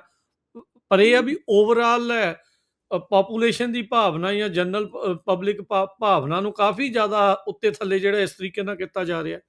ਇਹ ਦੇਖੋ ਹੁਣ ਰਾਜਕਰਨ ਇਹਦੇ ਵਿੱਚ ਆਪਣੀ ਇੰਡੀਵਿਜੂਅਲ ਲੈਵਲ ਤੇ ਸਾਨੂੰ ਸਮਝਣਾ ਪੈਣਾ ਕਿ ਜਿਹੜੀ ਮਾਰਕੀਟ ਦੇ ਵਿੱਚ ਮੈਨੀਪੂਲੇਸ਼ਨ ਹੈ, ਔਰ ਖਾਸ ਕਰਕੇ ਜਦੋਂ ਇੱਕ ਮਾਰਕੀਟ ਮੈਨੀਪੂਲੇਸ਼ਨ ਤੋਂ sitting president billions of dollars ਬਣਾਉਂਦਾ ਪਿਆ every single day. So not only that, ਇਹ ਮਾਰਕੀਟ ਮੈਨੀਪੂਲੇਸ਼ਨ ਨੂੰ ਇਸ ਮਾਰਕੀਟ ਮੈਨੀਪੂਲੇਸ਼ਨ ਨੂੰ ਇੱਕ ਪ੍ਰੋਡਕਟ ਬਣਾ ਕੇ ਵੇਚਣ ਦੀ ਕੋਸ਼ਿਸ਼ ਕੀਤੀ ਜਾ ਰਹੀ ਹੈ ਕਿ ਤੁਸੀਂ $100,000 ਹਰ ਮਹੀਨੇ ਦਾ ਦਿਓ, ਜਿਹੜੀ ਮਾਰਕੀਟ ਮੈਨੀਪੂਲੇਸ਼ਨ ਦੀ ਖਬਰ ਆ ਅਸੀਂ ਤੁਹਾਨੂੰ ਮਾਰਕੀਟ ਮੈਨੀਪੂਲੇਟ ਕਰਨ ਤੋਂ ਪਹਿਲਾਂ ਦੇ ਦਾਂਗੇ। ਔਰ ਜੇ ਮੰਨ ਲਓ ਕਿ ਜਿੱਦਣ ਪ੍ਰੈਜ਼ੀਡੈਂਟ ਟਰੰਪ ਨੇ ਕਹਿਣਾ ਜੀ ਮੈਂ ਟੈਰਿਫ ਲਾਉਣੇ 50% ਔਰ ਤਾਂ 2 ਦਿਨ ਮੈਨੂੰ ਪਹਿਲਾਂ ਹੀ ਪਤਾ ਹੋਏ, so I can dump my share, ਔਰ ਜਦੋਂ ਥੱਲੇ ਗਏ ਉਹਦੇ ਬਾਅਦ ਦੁਬਾਰਾ ਖਰੀਦ ਲਾਂਗਾ। So 100,000 is going to be pennies ਜੇ ਆਪਾਂ ਉਹ ਵੀ ਲੱਖ ਡਾਲਰ ਚ ਤੁਸੀਂ ਮਿਲੀਅਨਸ ਆਫ ਬਿਲੀਅਨਸ ਕਮਾਉਣੇ literally every single day. So market manipulation is a product, ਚਾਹੇ ਉਹ ਇਰਾਨ ਵਾਰ ਦੇ ਲੈ ਕੇ ਚੱਲਿਆ ਜਾਏ, ਚਾਹੇ ਉਹ ਕੈਨੇਡਾ ਦੇ ਟੈਰਿਫ ਤੇ ਲੈ ਕੇ ਚੱਲਿਆ ਜਾਏ, ਚਾਹੇ ਵਰਲਡ ਟੈਰਿਫ ਤੇ ਲੈ ਕੇ ਚੱਲਿਆ ਜਾਏ, ਚਾਹੇ ਬਾਰ-ਬਾਰ ਗੱਲਾਂ ਕਰਨ ਜਾਣੀ ਕਿ ਦੁਬਾਰਾ ਗ੍ਰੀਨਲੈਂਡ ਨੂੰ ਆਪਾਂ ਦੱਬ ਲੈਣਾ, ਗ੍ਰੀਨਲੈਂਡ ਨੂੰ ਦੱਬ ਲੈਣਾ ਜੀ, ਆਪਾਂ ਸਾਡੇ ਐਲਾਈਜ਼ ਨਾਲ ਗੱਲ ਨਹੀਂ ਕਰਨੀ। ਸੋ ਇਹ ਜਿਹੜੀਆਂ ਚੀਜ਼ਾਂ ਨੇ ਜਿੰਨੀਆਂ ਵੀ ਨੇ ਇਹ ਮਾਰਕੀਟ ਮੈਨੀਪੂਲੇਸ਼ਨ ਨੂੰ ਕਰਨ ਵਾਸਤੇ ਕੀਤਾ ਜਾ ਰਹੀਆਂ ਨੇ। ਜਿੱਦਾਂ ਹੁਣ ਦੇਖੋ ਕਿ 50% ਜਿਹੜਾ ਹੋ ਗਿਆ ਜੀ, ਉਹਨਾਂ ਨੇ ਕਹਿਤਾ ਅਸੀਂ ਵੀ ਕਰ ਦਾਂਗੇ ਡਾਲਰ ਪਰ ਡਾਲਰ। ਔਰ ਮੈਨੂੰ ਇਹ ਲੱਗਦਾ ਹੈ ਕਿ ਅੱਜ ਦੀ ਡੇਟ ਦੇ ਵਿੱਚ it's very highly unlikely, we don't know, ਕਿਉਂਕਿ ਪ੍ਰੋਡਕਸ਼ਨ ਅਸਲੀ ਪ੍ਰੋਡਕਸ਼ਨ ਲੈਣ ਵਾਸਤੇ ਸਾਨੂੰ $1,00,000 ਦੇਣਾ ਪੈਣਾ, ਸੋ ਅਸੀਂ ਉਹ ਨਹੀਂ ਦਿੰਦੇ ਪਏ। ਪਰ ਮੋਸਟਲੀ ਤੁਸੀਂ ਦੇਖਿਓ ਆਉਣ ਵਾਲੇ ਦਿਨਾਂ ਦੇ ਵਿੱਚ ਜਿਹੜਾ ਮੈਂ ਨਾ ਸਾਰੇ ਜਣੇ ਇਕੱਠੇ ਹੋ ਕੇ ਪਾ ਹੀ ਲੈਂਦੇ ਆ, ਪੂਲ ਕਰਕੇ ਦੇਖ ਲਈਏ ਵੀ $1,00,000 ਸੋਸ਼ਲ ਮੀਡੀਆ ਪੋਸਟ ਆਪਾਂ ਨੂੰ ਪਹਿਲਾਂ ਪਤਾ ਲੱਗ ਜੂਗੀ, ਉਸ ਹਿਸਾਬ ਦੇ ਨਾਲ ਕਰ ਲਈਏ। ਦਿਸ ਕੈਨ ਬੀ ਡਨ। ਪ੍ਰੋਬਲਮ ਉਹਦੀ ਇਹ ਹੈ ਕਿ ਜਿਹੜਾ ਬੰਦਾ ਵੀ ਅੱਜ ਦੀ ਮੈਨੀਪੂਲੇਸ਼ਨ ਕਰਦਾ ਪਿਆ ਮਾਰਕੀਟ ਦੇ ਵਿੱਚ ਪਾਰਟਿਸਿਪੇਟ ਕਰੇਗਾ, ਕੱਲ ਨੂੰ ਜਿਹੜੀ, ਕਿਉਂਕਿ ਇਲੀਗਲ ਟ੍ਰੇਡਿੰਗ ਹੈਗੀ ਹੈ, ਤੁਹਾਨੂੰ ਮਾਰਕੀਟ ਇਨਸਾਈਡਰ ਨੌਲੇਜ ਆ 100% ਹੈ। ਸੋ ਕੱਲ ਨੂੰ ਜਦੋਂ ਗਵਰਨਮੈਂਟ ਦੂਜੀ ਚੇਂਜ ਹੁੰਦੀ ਹੈ, ਜਿਹੜੇ ਲੋਕੀ ਵੀ ਇਹਦੇ ਸਬਸਕ੍ਰਾਈਬਰ ਹੋਣਗੇ ਉਹਨਾਂ ਨੂੰ ਵੀ ਉਹਨਾਂ ਤੇ ਵੀ ਗਾਜ ਡਿੱਗ ਸਕਦੀ ਹੈ, ਔਰ ਸ਼ਾਇਦ ਉਹਨਾਂ ਤੇ ਜ਼ਿਆਦਾ ਡਿੱਗੇ ਪ੍ਰੈਜ਼ੀਡੈਂਟ, ਕਿਉਂਕਿ ਜਿਹੜੇ ਵੱਡੇ ਹੈਗੇ ਨੇ ਦੇ ਹੈਵ देयर ਸੇਫਗਾਰਡਸ। ਆਮ ਬੰਦਾ ਜਿਹੜਾ ਉਹ ਛੇਤੀ ਰਗੜਿਆ ਜਾਣਾ। ਔਰ ਬਾਕੀ ਇੰਡੀਵਿਜੂਅਲ ਲੈਵਲ ਤੇ ਜੇ ਕੋਈ ਕਰਨਾ ਚਾਹੇ ਤਾਂ ਕਰ ਵੀ ਸਕਦਾ, ਪਰ ਮੇਰੇ ਹਿਸਾਬ ਨਾਲ ਆਈਲ ਸਟੇ ਕਿ ਇਹ ਥੋੜਾ ਜਿਹਾ ਟ੍ਰਿਕੀ ਹੈ, ਬਿਕਾਜ਼ ਇੱਥੇ ਨਾ ਇੱਕ ਚੀਜ਼ ਮੈਂ ਨਾਲ ਹੀ ਦੱਸ ਦਈਏ ਨਿਰਮਲ ਮਾਨ ਜੀ, ਵੀ ਜਿਹੜਾ ਪ੍ਰੈਜ਼ੀਡੈਂਟ ਆ ਉਹਨੇ ਤਾਂ ਸੁਪਰੀਮ ਕੋਰਟ ਦੀ ਬਾਂਹ ਮਰੋੜ ਕੇ ਲੈ ਲਈ ਇਮਿਊਨਿਟੀ, ਤੁਹਾਡੇ ਕੋਲ ਨਹੀਂ ਹੈਗੀ। ਬਿਲਕੁਲ ਉਹ ਐਜੇ ਉਹਨਾਂ ਕੋਲ ਇਮਿਊਨਿਟੀ ਆ, ਬਾਕੀਆਂ ਕੋਲ ਨਹੀਂ ਹੈਗੀ। ਇਹ ਇਵੈਂਚੁਅਲੀ ਜਿਹੜਾ ਹੋਊਗਾ। ਇੱਕ ਨਾ ਕਲੌਕ ਦਿਖਾਉਂਦੇ ਆਪਾਂ ਨਿਰਮਲ ਮਾਨ ਜੀ, ਨੈਸ਼ਨਲ ਡੈਟ ਦੀ, ਵੀ ਇਸ ਟਾਈਮ ਚੱਲ ਕੀ ਰਿਹਾ, ਕਿੰਨਾ ਟੋਟਲ ਓਵਰਆਲ ਕਰਜ਼ਾ। ਸੋ ਦੇਖੋ ਸਹੀ ਦੌੜ ਕਿੱਦਾਂ ਜਾਂਦੀ ਹੈ, ਦੌੜ ਲੱਗੀ ਪਈ ਆ ਇਸ ਦੀ ਪੂਰੀ, ਵੀ ਇਹ ਨੈਸ਼ਨਲ ਡੈਟ 40 ਟ੍ਰਿਲੀਅਨ ਨੂੰ ਪਾਰ ਜਿਹੜਾ ਹੋ ਰਿਹਾ। ਕਿੰਨੇ ਕੁ ਦਿਨਾਂ ਦੇ ਵਿੱਚ $1 ਟ੍ਰਿਲੀਅਨ ਕਰਜ਼ਾ US ਦੇ ਉੱਤੇ ਵੱਧ ਜਾਂਦਾ ਹੈ ਜੀ? ਸੋ 51 ਦਿਨਾਂ 51 ਡੇਜ਼ ਦੇ ਵਿੱਚ ਤੁਹਾਡਾ ਜਿਹੜਾ ਟਰਨ ਅਰਾਊਂਡ ਟਾਈਮ ਬਹੁਤ ਤੇਜ਼ ਹੈ। ਤਾਂ ਬਹੁਤ ਐਗਜ਼ੈਕਟਲੀ। ਸੋ ਤੁਸੀਂ ਦੇਖ ਲਓ ਕਿ ਪਰ ਸਿਟੀਜ਼ਨ ਜਿਹੜਾ ਹੈਗਾ ਤਕਰੀਬਨ 1,17,000 ਦੇ ਕੋਲ 16,500 ਪਹੁੰਚ ਚੁੱਕਿਆ ਹੈ। ਔਰ ਇਹ ਟੋਟਲ ਸਿਟੀਜ਼ਨ ਨੇ, ਜੇ ਬੱਚੇ ਵੀ ਆਉਂਦੇ ਨੇ, ਸੋ ਜਿਹੜੇ ਬੱਚੇ ਅੱਜ ਵੀ ਪੈਦਾ ਹੋ ਰਹੇ ਨੇ, ਦੇ ਆਰ ਐਕਚੁਅਲੀ ਕਰਜ਼ਈ ਪੈਦਾ ਹੋ ਰਹੇ ਆ। ਇਹ ਨਹੀਂ ਕਿ ਗਵਰਨਮੈਂਟ ਨੇ ਕਿ ਤੁਹਾਡੇ ਕੋਲ ਪੈਸੇ ਮੰਗਣੇ ਨੇ, ਪਰ ਐਂਡ ਆਫ ਦਾ ਡੇ ਜਿਹੜਾ ਕਰਜ਼ੇ ਦਾ ਇੰਪੈਕਟ ਹੈ, ਜਿਹੜਾ ਪੈਸਾ ਪੇ ਕੀਤਾ ਜਾਣਾ, ਇਹ ਓਵਰਆਲ ਇੰਪੈਕਟ ਲੋਕਾਂ ਦੇ ਉੱਤੇ ਪੈਂਦਾ। ਲੋਕਾਂ ਦੇ ਇਹ ਪੈਂਦਾ ਕਿ ਜਿਹੜਾ ਹੁਣ ਪੈਸਾ ਜਿਹੜਾ ਤੁਸੀਂ ਹਰ 6-5 ਮਹੀਨਿਆਂ ਨੂੰ ਜਿਹੜਾ ਤੁਸੀਂ 5 ਦਿਨਾਂ ਨੂੰ ਤੁਸੀਂ ਜਿਹੜੇ ਪੈਸੇ ਦੇ ਰਹੇ ਹੋ, ਟ੍ਰਿਲੀਅਨ ਡਾਲਰ ਜਿਹੜੇ ਜਾ ਰਹੇ ਨੇ, ਇਹ ਪੈਸਾ ਤੁਹਾਡੇ ਸੋਸ਼ਲ ਸਕੀਮਸ ਦੇ ਵਿੱਚ, ਤੁਹਾਡੇ ਵੈਲਫੇਅਰ ਵਾਸਤੇ, social security, Medicare, health care, schooling system, ਉਹ 'ਤੇ ਖਰਚ ਹੋਣਾ ਸੀ। ਸੋ ਜਿਹੜੇ ਓਵਰਆਲ ਜਿਹੜੇ ਪੈਸੇ ਕੱਟੇ ਜਾ ਰਹੇ ਨੇ, ਕਿਉਂਕਿ ਇਹ ਨਹੀਂ ਕਿ ਇਹ ਪੈਸਾ ਕਲੈਕਟ ਕੀਤਾ ਜਾ ਰਿਹਾ ਜਾਂ ਕਿਸੇ ਤਰ੍ਹਾਂ ਟੈਕਸਸ ਲਾ ਕੇ ਟੈਕਸ ਦੀ ਬ੍ਰੇਕ ਦਿੱਤੀ ਜਾ ਰਹੀ ਹੈ, ਤੇ ਤਾਂ ਹੀ ਜਿਹੜਾ ਡੋਜ ਬਣਾਇਆ ਹੈ, ਡੋਜ ਨੇ ਇਹੀ ਕੋਸ਼ਿਸ਼ ਕੀਤੀ ਸੀ ਕਿ ਹੋਰ ਲੋਕਾਂ ਦੇ ਬੈਨੀਫਿਟ ਕੀਤੇ ਜਾਣ। ਔਰ ਅਨਫੋਰਚੂਨੇਟਲੀ ਪ੍ਰੋਬਲਮ ਇਹ ਹੈ ਕਿ ਜਿਹੜਾ ਇੰਨਾ ਡੈਟ ਵੱਧਦਾ ਪਿਆ, ਇਹਨੂੰ ਜਿਹੜੇ ਖਤਮ ਕਰਨ ਦਾ ਇਹੀ ਤਰੀਕਾ ਹੈ ਕਿ ਜਾਂ ਤੇ ਲੋਕ ਕਲੈਕਸ਼ਨ ਵਧਾਈ ਜਾਏ, ਜਿਹੜੀ ਐਸ ਗਵਰਨਮੈਂਟ ਨੇ ਨਹੀਂ ਵਧਾਉਣੀ, ਅਗਲੀ ਨੇ ਵੀ ਨਹੀਂ ਵਧਾਉਣੀ, because nobody wants to really poke the bear ਕਿ ਹਾਂ ਵੀ ਅਸੀਂ ਆਪਣੇ ਇਲੈਕਸ਼ਨਾਂ ਨਾ ਖਰਾਬ ਕਰੀਏ। ਪਰ ਦੂਜਿਆਂ ਨੇ ਆ ਕੇ ਕਹਿਣਾ ਕਿ ਅਸੀਂ ਬੈਨੀਫਿਟ ਵਧਾ ਦਈਏ, ਉਹਦੇ ਨਾਲ ਡੈਟ ਹੋਰ ਵੱਧ ਜਾਣਾ। ਸੋ ਪਰ ਬੈਨੀਫਿਟ ਵਧਾਉਣ ਵਾਸਤੇ ਹੋਰ ਪੈਸੇ ਬੋਰੋ ਕਰਨੇ ਪੈਣੇ ਨੇ, ਔਰ ਜਿਹੜਾ ਇਹ ਵਿਸ਼ੇਸ਼ ਸਾਈਕਲ ਚੱਲਦਾ ਰਿਹਾ ਜਿੱਦਾਂ ਚੱਲਦਾ ਪਿਆ, this is only going to hurt actually a middle class. ਔਰ ਜਿਹੜਾ ਵੀ ਬੰਦਾ ਕਿਸੇ ਨਾ ਕਿਸੇ ਤਰੀਕੇ ਨਾਲ, ਚਾਹੇ ਉਹ ਮੈਡੀਕਲ ਵਾਸਤੇ ਜਾਂ ਹੈਲਥ ਕੇਅਰ ਵਾਸਤੇ, ਹੈਲਥ ਕੇਅਰ ਤੇ ਮੈਡੀਕਲ ਸੇਮ, ਜਾਂ ਕਿਸੇ ਵੀ ਹੋਰ ਬੈਨੀਫਿਟ ਵਾਸਤੇ, ਸੋਸ਼ਲ ਸਿਕਿਉਰਿਟੀ, ਜਿੱਦਾਂ ਅੱਗੇ ਵੀ ਗੱਲ ਕੀਤੀ ਸੀ ਕਿ ਆਉਣ ਵਾਲੇ ਸਾਲਾਂ ਦੇ ਵਿੱਚ ਜਿਹੜੀ ਹੈ ਸੋਸ਼ਲ ਸਿਕਿਉਰਿਟੀ ਦੇ ਬੈਨੀਫਿਟਸ ਨੇ ਉਹ ਘਟਦੇ ਪਏ ਨੇ। ਇਹ ਚੀਜ਼ਾਂ ਦੇ ਜਿਹੜੇ ਬੈਨੀਫਿਟਸ ਨੇ ਉਹ ਘਟਣੇ ਸ਼ੁਰੂ ਹੋ ਜਾਣੇ ਨੇ, ਤੇ ਇਹਦਾ ਓਵਰਆਲ ਇੰਪੈਕਟ ਥਰੂ ਆਊਟ ਸਾਰੀ ਸੁਸਾਇਟੀ ਉੱਤੇ ਪੈਂਦਾ।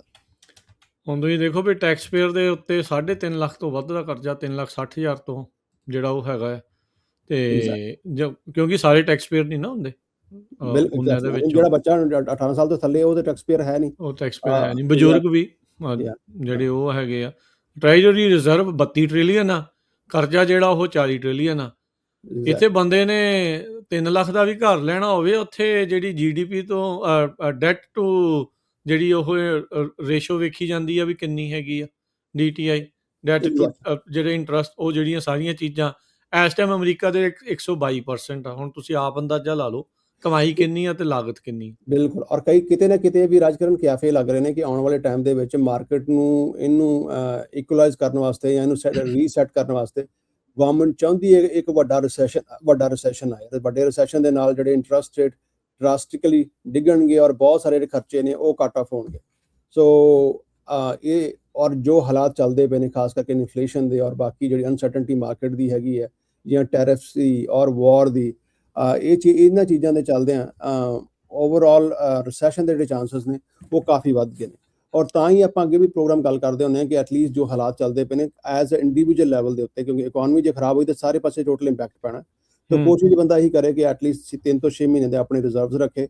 ਜਿਹੜਾ ਤੁਹਾਡਾ ਆਪਣਾ ਕ੍ਰੈਡਿਟ ਕਾਰਡ ਦਾ ਡੈਟ, ਆਈ ਨੋ ਕਿ I am in the business, but irrespective of that, ਕਿਉਂਕਿ ਜੇ ਤੁਸੀਂ 21 ਇਸ ਟਾਈਮ ਜਿਹੜਾ ਐਵਰੇਜਿੰਗ ਇੰਟਰਸਟ ਰੇਟ APR ਆਪਣੇ ਕ੍ਰੈਡਿਟ ਕਾਰਡ ਦੇ ਉੱਤੇ ਉਹ 21.5% ਹੈ। ਸੋ ਤੁਸੀਂ 21.5% ਜਿਹੜੇ ਇੰਟਰਸਟ ਰੇਟ ਦੇ ਰਹੇ ਹੋ, that is going to hurt you.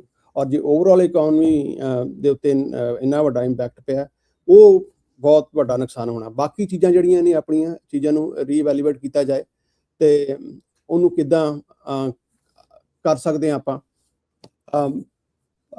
ਉਹਨੂੰ ਜਿੱਦਾਂ ਫੋਰ ਐਗਜ਼ਾਮਪਲ ਆਪਾਂ ਗੱਲ ਕਰ ਲਈਏ ਕਿ ਇਹ ਤੁਹਾਡਾ ਇੰਸ਼ੋਰੈਂਸ ਹੈ, ਜਿੱਦਾਂ ਇੰਸ਼ੋਰੈਂਸ ਦੀ ਹੈ, ਇਹਨਾਂ ਚੀਜ਼ਾਂ ਨੂੰ ਰੀਵੈਲੂਏਟ ਕਰੋ। ਆਪਣੇ ਪ੍ਰੀਮੀਅਮ ਜੇ ਘਟਾ ਸਕਦੇ ਹੋ ਉਹ ਘਟਾਓ, ਲੌਂਗ ਟਰਮ ਇਨਵੈਸਟਮੈਂਟਸ ਉੱਥੇ ਕਰੋ। ਠੀਕ ਹੈ, ਜਦੋਂ ਤੁਸੀਂ ਕਿਹਾ ਕਿ T-ਬਿਲ ਦੇ ਵਿੱਚ ਕਾਫੀ, ਟ੍ਰੈਜਰੀ ਬੌਂਡਸ ਵਿੱਚ ਕਾਫੀ ਵੱਡੀ ਇਨਵੈਸਟਮੈਂਟ, ਕਾਫੀ ਵੱਡੇ ਰਿਟਰਨਸ ਮਿਲਦੇ ਨੇ, ਉਹ 'ਚ ਇਨਵੈਸਟ ਕਰੋ। ਸੋ ਇਹੀ ਹੈ ਕਿ ਐਜ਼ ਅ ਇੰਡੀਵਿਜੂਅਲ ਆਪਣੇ ਆਪ ਨੂੰ ਤੁਸੀਂ ਪਲੈਨਿੰਗ ਕਰ ਸਕਦੇ ਹਾਂ, ਕਿਉਂਕਿ ਹੁਣ ਇਸ ਟਾਈਮ ਗਵਰਨਮੈਂਟ ਦੇ ਉੱਤੇ ਆਪਾਂ ਜ਼ਿਆਦਾ ਨਹੀਂ, ਔਰ ਕਦੇ ਵੀ ਆਈ ਥਿੰਕ ਇਹ ਗਵਰਨਮੈਂਟ ਦੇ ਉੱਤੇ ਕਦੇ ਵੀ ਸਾਨੂੰ ਨਹੀਂ ਆਪਣਾ ਟੋਟਲੀ ਦਾਰੋਮਦਾਰ ਸੁੱਟਣਾ ਚਾਹੀਦਾ। ਸੋ ਜਿੰਨੇ ਵੀ ਸੁਣਨ ਵਾਲੇ ਆਪਣੇ ਇਸ ਟਾਈਮ ਹੈਗੇ ਨੇ ਸਰੋਤੇ, ਮੈਂ ਤਾਂ ਇਹੀ ਕਹਾਂਗਾ ਕਿ ਖਰਚੇ ਆਪਣੇ ਘਟਾਈਏ ਤੇ ਆਪਣੀ ਜਿਹੜੀ ਹੈ ਘਰ ਦਾ ਬਜਟ ਹੈ ਉਹਨੂੰ ਪ੍ਰੋਪਰਲੀ ਠੀਕ ਕਰੀਏ, ਕਿ ਆਉਣ ਵਾਲੇ ਟਾਈਮ ਦੇ ਵਿੱਚ ਅਜੇ ਕਾਫੀ ਇੱਕ ਤਰ੍ਹਾਂ ਦੀ ਫਾਈਨੈਂਸ਼ੀਅਲ ਸੁਨਾਮੀ ਆਉਣ ਤੇ ਅਸਾਰ ਨਜ਼ਰ ਆਉਂਦੇ ਪਏ। ਅੱਛਾ, ਜਿੱਦਾਂ ਤੁਸੀਂ ਥੋੜ੍ਹਾ ਜਿਹਾ ਜ਼ਿਕਰ ਕੀਤਾ, ਆਪਾਂ ਰੈਪ ਅਪ ਕਰਾਂਗੇ ਸਾਰੀ ਗੱਲਬਾਤ ਨੂੰ। ਜਿਹੜੇ ਇੰਪੈਕਟ ਹੈ ਇੰਡੀਵਿਜੂਅਲ ਤੇ ਬਿਜ਼ਨਸਿਸ ਦੇ ਉੱਤੇ, ਇਹ ਸਾਰੀਆਂ ਚੀਜ਼ਾਂ ਦੇ ਕਿੱਦਾਂ ਤੁਸੀਂ ਦੇਖ ਰਹੇ ਹੋ? ਜੇ ਤੁਸੀਂ ਥੋੜ੍ਹਾ ਜਿਹਾ ਹੋਰ ਐਕਸਪੈਂਡ ਕਰੋ ਇਸ ਗੱਲ ਨੂੰ। ਦੇਖੋ, ਓਵਰਆਲ ਐਕਸਪੈਂਡ ਜਿਹੜੀ ਹੈ, ਦੇਖੋ ਜਿਹੜਾ ਓਵਰਆਲ ਜਿਹੜੇ ਮੇਜਰ ਇਸ਼ੂਜ਼ ਨੇ, ਸੋ GDP ਗਰੋਥ ਜਿਹੜੀ ਹੈ ਇਸ ਟਾਈਮ ਤਕਰੀਬਨ ਸਟੇਬਲ ਆਈ ਨਾ, ਬਿਟਵੀਨ 2.2 to 2.5%। ਜਿਹੜੀ ਵੱਡੀ ਜਿਹੜੀ 2-4 ਚੀਜ਼ਾਂ ਜਿਹੜੀਆਂ ਨੇ ਇੰਪੈਕਟ ਕਰਦੀਆਂ ਪਈਆਂ ਨੇ, ਜਿਹਦੇ 'ਚ ਅਨਐਮਪਲੋਇਮੈਂਟ 4.3% ਹੈ, ਔਰ ਆਉਣ ਵਾਲੇ ਟਾਈਮ ਦੇ ਵਿੱਚ ਉਹ ਵੀ ਹੋਰ ਵਧਣ ਦੀ ਚਾਂਸਸ ਹੈਗੇ ਨੇ।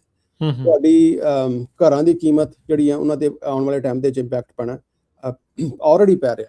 ਔਨ ਐਵਰੇਜ 45 ਤੋਂ 46 ਡੇਜ਼ ਲੱਗਦੇ ਪਏ ਨੇ ਘਰ ਮਾਰਕੀਟ ਦੇ ਵਿੱਚ, ਜੇ ਆਪਾਂ ਸਨ ਬੈਲਟ ਇੱਧਰ ਗੱਲ ਕਰੀਏ ਵੈਸਟ ਕੋਸਟ ਵਾਲੇ ਪਾਸੇ।